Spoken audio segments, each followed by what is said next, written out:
السلام علیکم ناظرین، میں ہوں ابراہیم کنبر۔ ناظرین، آج کی بڑی خبر شیخ رشید کا وہ اعلان ہے جس میں انہوں نے باضابطہ طور پہ شہباز شریف یعنی قومی اسمبلی میں اپوزیشن لیڈر شہباز شریف کا نام ECL میں شامل کرنے کا اعلان کر دیا ہے، بلکہ یہ نوٹیفیکیشن بھی وزارت داخلہ کی طرف سے جاری کیا ہے۔ لیکن شیخ رشید کی اس پریس کانفرنس سے پہلے جو سب سے فواد چودھری، جن کی شیخ رشید سے بنتی بھی نہیں، یعنی دونوں کے آپس میں چپکلش جاری ہے، تو یہ اناؤنسمنٹ پہلے فواد چودھری نے کر دی، یعنی وہ بازی لے گئے اور یہ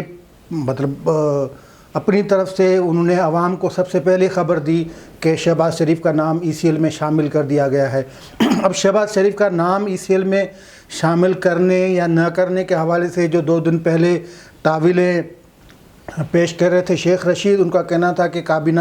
سب کمیٹی نے منظوری دے دی ہے، پھر کابینہ نے منظوری دی ہے، پھر کابینہ کے پھر مجھے واپس سمری آئے گی، پھر میں نوٹیفیکیشن جاری کروں گا۔ لیکن کل کی جو مریم نواز کی دعاندار تقریر تھی، اس کے بعد حکومت نے یہی سمجھا کہ اب بہتر ہے کہ شہباز شریف کا نام شامل کر کے ECL میں نواز لیگ کو جواب دیا جائے۔ ہم نے کل ہی بتایا تھا کہ اگر شہباز شریف کو اسی طرح سے ٹریٹ کیا جائے گا تو مسلم لیگ نواز کا دوسرا پہلو یا دوسرا رخ یا دوسرا جو بیانیہ ہے وہ میاں نواز شریف والا ہے، اور میاں نواز شریف کی ترجمانی مریم نواز صاحبہ کر رہی ہیں۔ یہ سب باتیں تو ہم پہلے کر چکے ہیں، لیکن شہباز شریف کے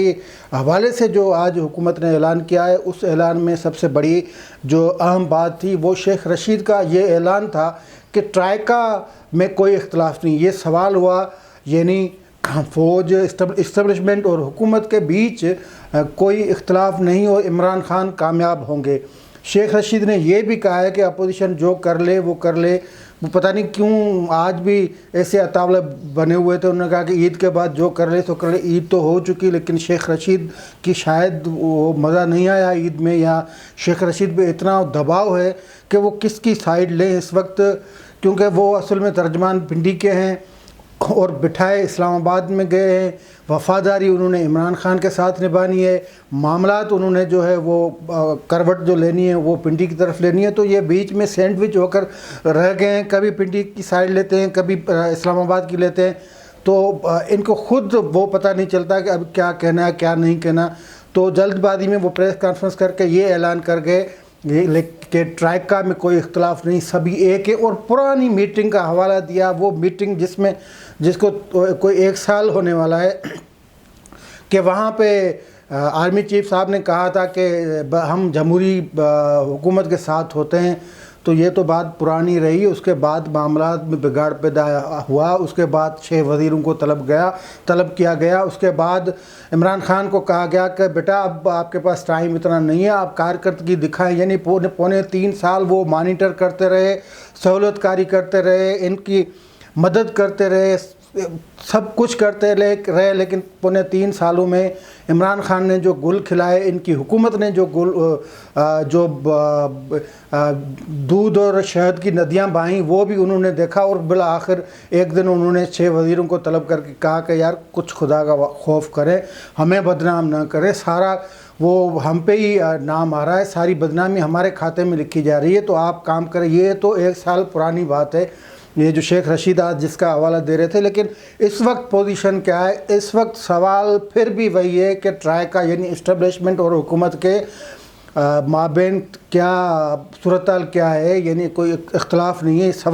سوال یہ تھا کہ ٹرائیکا کے بیچ میں اختلاف نہیں ہے، تو شیخ رشید نے کہا جی نہیں کوئی اختلاف نہیں جی، وہ سب جنرل باجوہ صاحب نے کہا تھا کیا وہ 1 سال پہلے کی جو بات بتائی، اس کے بعد جو کچھ صورتحال تبدیل ہوئی ہے اس کا کوئی ذکر نہیں ہے۔ تو شیخ رشید صاحب یہ اعلان کرتے ہوئے بہت پریشان تھے، یہ اعلان کرتے ہوئے یعنی شہباز شریف کا ECL میں نام ڈالنے کے حوالے سے جو اعلان کر رہے تھے اس میں وہ تھوڑے سے گھبرائے اسی لیے ہوئے تھے کہ یہ پیور وفاقی حکومت کا یا عمران خان کا فیصلہ ہے، لیکن اب اس کا رد عمل کیا آنا ہے وہ دیکھا جائے گا۔ شیخ رشید اس کے حوالے سے کچا چٹھا کھول کے بیٹھ گئے اور پوری وہ عدالت لگا کے بیٹھ گئے، حالانکہ ان کا وہ دبے لفظوں میں عدالت پہ تنقید کر رہے تھے، اور عدالت میں توہین عدالت درخواست بھی داخل کر دی گئی۔ یہ بھی آپ کو بتا دیں کہ لاہور ہائی کورٹ میں شہباز شریف کی طرف سے توہین عدالت درخواست داخل کر دی گئی ہے، اس درخواست میں وفاقی حکومت، FIA اور وزارت داخلہ کو بھی فریق بنایا گیا اور کہا گیا کہ عدالتی حکم کے باوجود انہیں نہیں چھوڑا گیا ہے، عدالت اس پہ توہین عدالت کی کارروائی کرے۔ کس کے خلاف؟ وفاقی حکومت کے خلاف اور FIA کے خلاف۔ اب دیکھتے ہیں کہ وہ کب لگتی ہے، کیونکہ یہ معاملات تھوڑے لاہور ہائی کورٹ میں جلدی نمٹائے جاتے ہیں۔ دیکھتے ہیں کہ توہین عدالت کی درخواست کس کے پاس لگتی ہے۔ لازمی ہے جس جج نے فیصلہ دیا تھا یعنی جسٹس باقر نجفی، اس کے پاس ہی ہو سکتا ہے یہ لگے، اور جسٹس باقر نجفی صاحب پھر بولنے پہ آتے ہیں تو ٹھیک ٹھاک ہی بولتے ہیں۔ پھر دیکھنا یہ ہوگا کہ اس عدالت پہ، اس درخواست پہ کیا کارروائی ہوتی ہے۔ لیکن یہ حتمی بات ہے کہ شہباز شریف کا نام ECL میں بھی داخل کر دیا گیا ہے، اس کا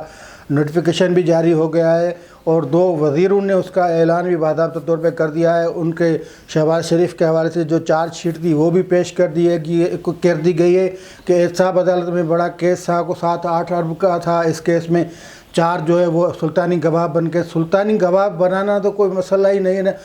سلطانی گواہ وہ مسعود محمود کو ریاست نے بنا دیا تھا ذوالفقار علی بھٹو کے کیس میں، اور پھر پھانسی چڑھا دیا ذوالفقار علی بھٹو کو۔ سلطانی گواہ بنانا اس ریاست میں کوئی شیخ رشید بھی کل بن سکتا ہے۔ شیخ رشید کی اگر فیورٹ حکومت نہ آئے، بشرط کہ وہ اس طرح کی حکومت ہو، یعنی وہ سویلین نہ ہو، لیکن ان کے اوپر بھی اتنا ہی کس کا ہاتھ ہو جس طرح اس اسٹیبلشمنٹ کا عمران خان کے اوپر ہاتھ ہو، تو پھر دیکھتے ہیں شیخ رشید کس طرح سلطانی گواہ بنتا ہے۔ جو کبھی وہم و گمان میں، خواب و خیال میں جو کچھ نہ کیا ہوگا وہ بھی شیخ رشید بتا دے گا کہ بھائی یہ سب کچھ میں نے کیا۔ تو یہ سلطانی گواہ والی کہانی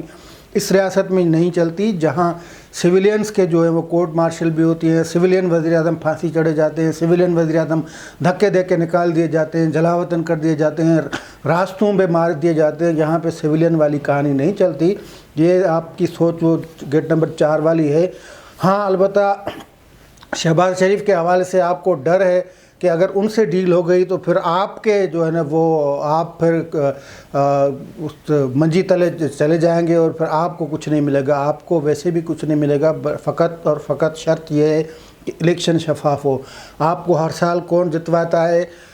عمران خان کو 2018 میں کس نے جتوایا، سے ساری کہانیاں سب کے سامنے ہیں۔ بہرحال شہباز شریف کا نام ECL میں ڈالا گیا، اور اس ڈالنے کا سبب جو تھا وہ ایک ریزن یہ تھا کہ شہباز شریف کے حوالے سے یہ بات مشہور ہو چکی تھی کہ انہوں نے بات چیت مکمل کر لی ہے اسٹیبلشمنٹ کے ساتھ، ان کے مذاکرات ہونے جا رہے تھے، فائنل فیز میں پہنچ گئے تھے۔ انہوں نے جانا تھا لنڈن میں، اپنے بھائی سے منظوری لینی تھی اور پھر راج کرنا تھا نواز لیگ نے۔ یہ مطلب ایک تاثر تھا، اور جو اگر ڈاٹ کڑیاں ملائی جائیں تو پھر یہی سامنے آ رہا تھا۔ وہاں سے جو چودھری نثار کی خبریں آ رہی تھی کہ چودھری نثار آ رہا ہے، یہاں سے شہباز شریف کے جانے کی خبریں آ رہی تھی، تو پھر جب یہ کڑیاں ملاتے ہیں تو پھر نتیجہ یہی نکلتا ہے کہ معاملات کچھ ایسے تھے جو موجودہ حکومت یعنی عمران خان کو ناپسند تھے۔ عمران خان کو خوف تھا کہ اب میں نے دیا بھی کچھ نہیں اور ان کو رسوا بھی کروا دیا، جو مجھے لائے عوام کو بھی کچھ نہیں دیا، مہنگائی اور طوفان بے روزگاری کے طوفان میں دبا دیا، نیچے کر دیا، اور دیا کچھ بھی نہیں۔ اب اگر شہباز شریف آ جاتے ہیں، پھر سے نواز شریف آ جاتے ہیں، تو ایک تو یہ ہماری تباہی کر دیں گے مستقبل میں، اور ہم سیاسی طور پہ زیرو ہو جائیں گے۔ ویسے بھی آج اگر الیکشن ہو جاتے ہیں، انتخابات ہو جاتے ہیں اور انتخابات شفاف ہو جاتے ہیں، کوئی اندر باہر پولنگ اسٹیشن کے اندر کوئی سیکورٹی والا نہیں کھڑا ہوتا، کھلا ہاتھ دے دیا جاتا ہے پریزائڈنگ افسر کو، اور ایماندارانہ شفاف طریقے سے اگر انتخابات ہوتے ہیں تو پھر یہ تحریک انصاف کہاں کھڑی ہوگی؟ یہ تقریباً وہیں کھڑی ہوگی جہاں آج کافلی کھڑی ہے۔ تو یہ سارے خدشات، خوف، خطرات ہیں عمران خان کو۔ اور دوسرا خطرہ یہ ہے کہ جو میاں نواز شریف کا نعرہ جو مریم نواز بلند کر رہی ہے، اور اب انہوں نے کل سے شروعات کر دی ہے شیخا پورہ سے، تو وہ اگر پنجاب میں نکلی تو ایک مرتبہ پھر ان کو ہی گالیاں پڑیں گی، ان کو ہی برا بھلا کہا جائے گا جو عمران خان کو لائے گئے ہیں۔ تو یہ ایک پریشر دباؤ ڈالنے کے حربے ہیں وہ استعمال کیے جا رہے ہیں۔ تو فی الحال جو قومی اسمبلی کا آج اجلاس ہونے جا رہا ہے، اس اجلاس میں جو قومی اسمبلی میں اپوزیشن لیڈر ہیں اس کا نام ECL میں ڈال دیا گیا ہے، اور آگے دیکھتے ہیں کہ کیا ہوتا ہے۔ آج کے لیے اتنا ہی، دیجیے اجازت، اللہ حافظ۔